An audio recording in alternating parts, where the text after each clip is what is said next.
le printemps est là, tout s'active. La nature se réveille, l'herbe pousse, et moi je dois me mettre au travail pour préparer les parcs, anticiper les rotations, installer et réparer des clôtures. Alors c'est sûr, je paye pas de pension tous les mois pour mes chevaux, mais le fait de les avoir dans des parcs à proximité de chez moi, ça implique un peu d'investissement et surtout beaucoup d'huile de coude. Aujourd'hui, on se retrouve dans la parcelle qu'on doit traverser pour arriver au parc actuel des chevaux. Il se trouve juste derrière les arbres et si on avance encore un peu, on arrive à la rivière. On a plein d'herbes ici et le troupeau a déjà bien mangé dans le premier parc, donc ça sert à rien de les faire racler vu tout ce qui nous reste à pâturer. La parcelle dans laquelle on est vraiment très grande, donc je ne vais pas ouvrir la totalité. Je vais la couper en plusieurs parties et avancer au fur et à mesure. Pour cette fois-ci, en tout cas, je vais tendre un fil de cet angle-là à cet arbre là-bas à peu près. Ça leur fera un espace assez intéressant car il y a une autre partie de la rivière et surtout une multitude de genêts dans lesquels Mimi sera ravie de se jeter pour chasser les insectes. C'est sa méthode préférée.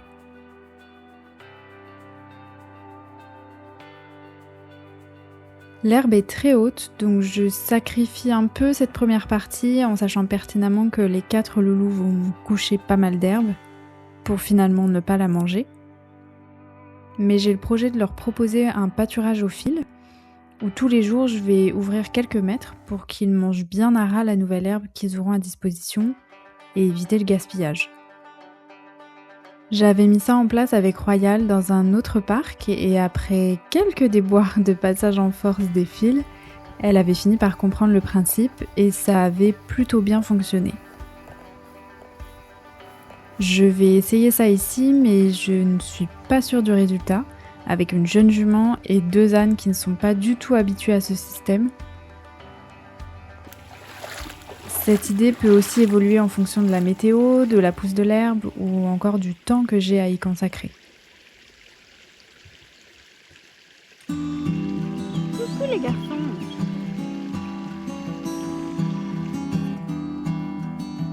Et bah, vous êtes tout seul?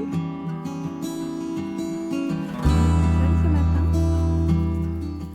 Quand on s'occupe soi-même de ces animaux, il faut accepter les imprévus, les essais infructueux. Il faut accepter de recommencer, de persévérer. Mais il faut aussi savoir renoncer quand certaines choses ne fonctionnent vraiment pas. J'ai appris beaucoup au contact des animaux, mais je trouve qu'on en apprend beaucoup aussi quand on s'occupe de leur environnement.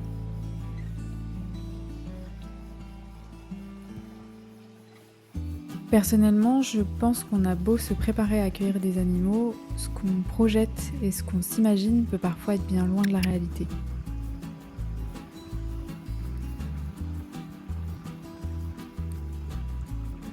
Parce que la réalité, c'est aussi le ramassage des crottins, le remplissage des abreuvoirs, le nettoyage des parcelles, c'est réparer des clôtures à 22h30 parce qu'un poney trop gourmand voulait absolument goûter l'herbe du voisin. Et au final, si on fait le calcul, je passe peu de temps à cheval. Ce que j'aime réellement, c'est passer du temps avec les chevaux, les ânes, mon chien, me promener avec eux sans forcément monter ou juste rester dans le parc à leur faire des câlins.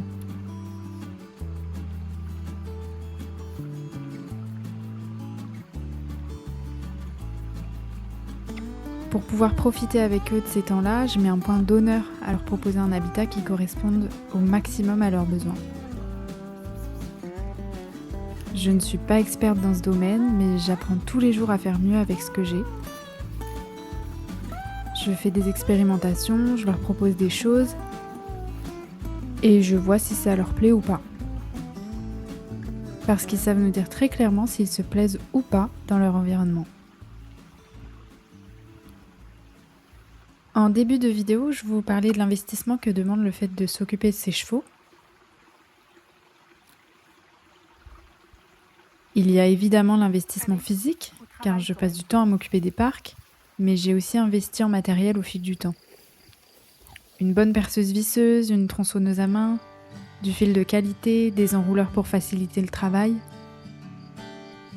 J'ai la majorité de mon équipement clôture depuis que j'ai Mimi, donc ça fait environ 6 ans. Et je ne regrette pas d'avoir investi. Si j'ai un conseil à vous donner, c'est celui-là. Équipez-vous. En ce moment, je n'ai pas les finances pour investir dans une débroussailleuse, mais c'est vraiment le prochain achat que j'aimerais pouvoir faire. Jusqu'ici, j'ai toujours réussi à me débrouiller en empruntant aux copains, mais j'avoue que c'est quand même plus facile d'avoir son propre matériel. Si l'envie me prend d'aller débroussailler un mardi à 13h27, pas besoin d'anticiper plusieurs jours avant.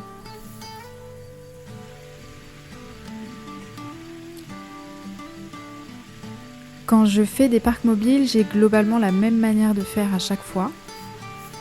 Je plante un piquet, j'y attache le fil et je déroule sur toute la longueur de la future limite. Ensuite, je repasse dans l'autre sens pour planter les piquets. En faisant ça, ça me permet de visualiser plus facilement où je vais placer mes piquets et où je vais débroussailler si j'en ai besoin. Là, le terrain est plutôt facile, c'est assez rectiligne, mais j'ai l'habitude de fonctionner comme ça même dans des parcs un peu plus difficiles d'accès et escarpés. Cette séparation n'a pas été très longue à faire, je ne m'attarde pas trop sur la solidité de la délimitation, car si les animaux la forcent et passent, ils ne peuvent pas vraiment sortir du parc. Cette grande parcelle est déjà clôturée sur tout le tour et moi je viens seulement clôturer à l'intérieur de cette délimitation.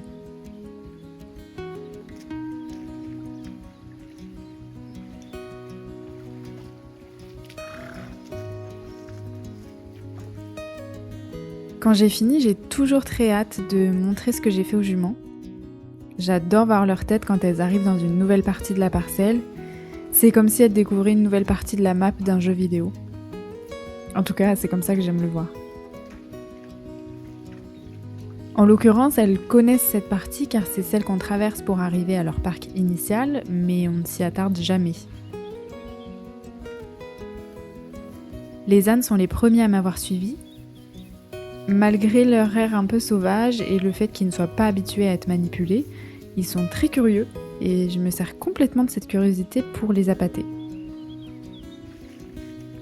Pour les juments, j'ai dû aller les chercher car elles n'avaient pas encore compris qu'une montagne d'herbe les attendait de l'autre côté de la rivière.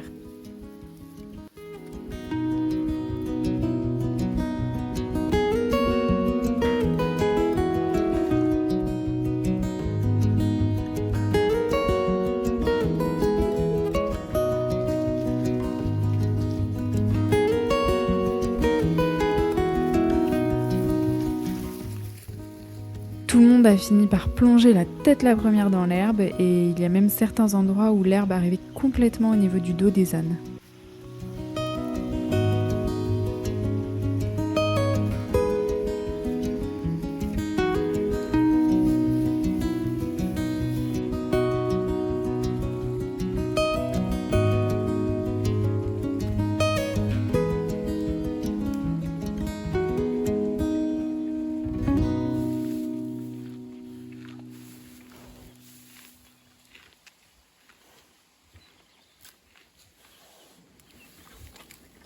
Je sais que chez certains, lâcher les chevaux dans une telle quantité d'herbe peut provoquer un grand stress.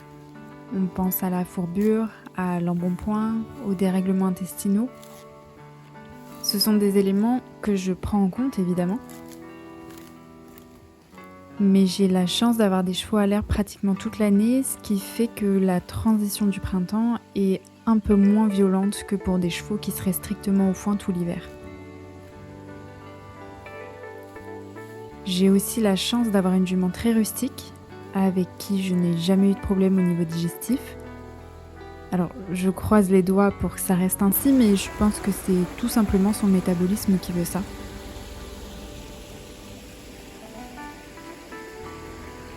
C'est sûr, il faut que je fasse attention à son poids, car elle a tendance à prendre un petit peu de gras. Mais j'arrive à gérer ce problème avec des sorties régulières, des parcs adaptés et surtout une alimentation sans concentré.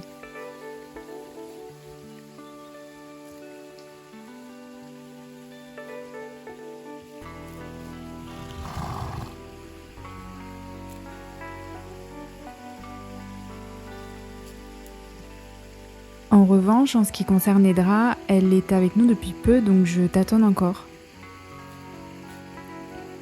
Au début, elle ne faisait que des crottins type bouse, et j'avoue que malgré des compléments à base de plantes et des probiotiques pour rétablir son équilibre digestif, ça durait et ça commençait à m'inquiéter. Aujourd'hui, tout va mieux, elle nous fait de magnifiques crottins.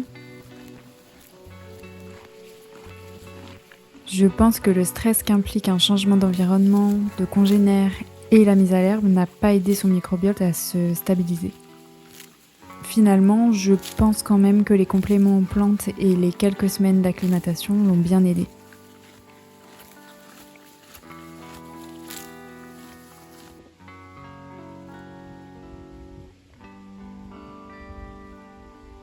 Concernant les ânes, ils ne m'appartiennent pas et sont avec les juments depuis quelques semaines seulement.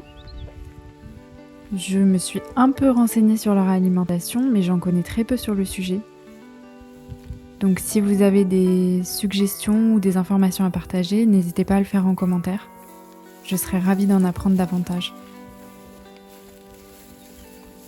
Ma vétérinaire m'a précisé que les ânes étaient faits pour une alimentation plutôt sèche et que les prairies verdoyantes comme celle-ci n'étaient pas tout à fait adaptées. Du coup, j'ai décidé d'installer prochainement un filet à foin pour qu'ils puissent avoir accès à du fourrage sec s'ils en ressentent le besoin.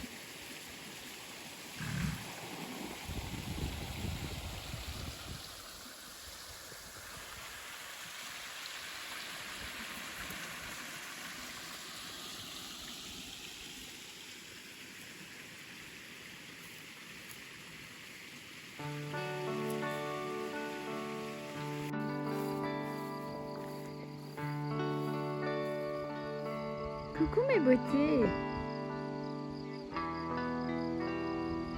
En fin de journée, je suis repassée pour vérifier que tout allait bien et effectivement, tout le monde était très calme.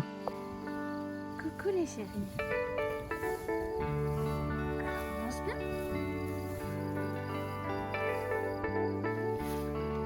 On mange bien? Bien que le fil ne soit pas électrifié à ce niveau-là, personne n'a cherché à s'échapper.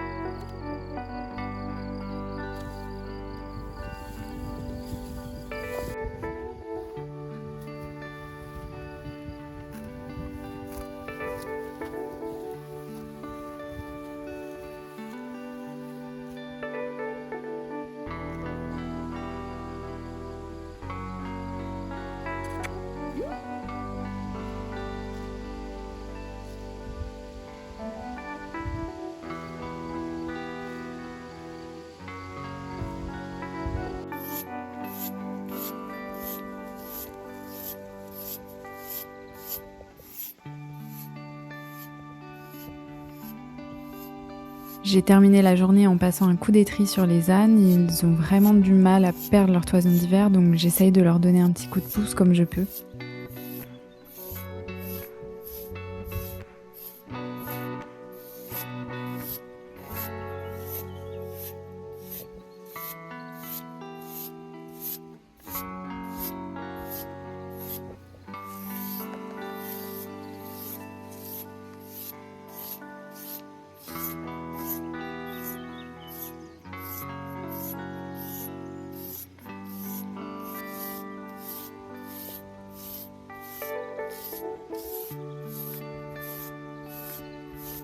Je vous remercie d'avoir visionné cette vidéo, j'espère qu'elle vous aura plu.